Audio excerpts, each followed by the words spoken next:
নমস্কার দর্শকবৃন্দ, আজকে আমি আপনাদেরকে একটা জিনিস দেখাই। আমাদের একজন ফলোয়ার উনি পাঠিয়েছেন আমাদেরকে একটা ভিডিও।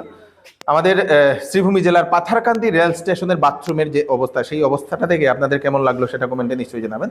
এই যে নোংরা পরিবেশের সৃষ্টি, সেই সৃষ্টিটা করেছে কে? সেটার জন্য দায়ী কে? কি মানুষ দায়ী, না রেল বিভাগ দায়ী, না কে দায়ী? আপনারা একটু নিশ্চয়ই জানাবেন। আপনারা দেখতে পাচ্ছেন এখানের যে বাথরুমগুলোর অবস্থা, এই নোংরা অবস্থা আমি তো কখনো দেখিনি। এরকম রেল ডিপার্টমেন্টের এরকম বাথরুমের এই অবস্থা। তো শুনুন, রেল বিভাগ বাথরুম বানিয়েছে, মানুষ এইগুলোকে ভালোভাবে ব্যবহার করতে পারে না। এবং যারা আছেন এখানে রেল বিভাগে যারা কাজ করেছেন, ওনাদেরও একটু দেখার দায়িত্ব ছিল বলে আমরা মনে করি, যে এরকম যদি বাথরুমের যদি এরকম অবস্থা হয় সেগুলোকে ঘন ঘন পরিষ্কার করে রাখা।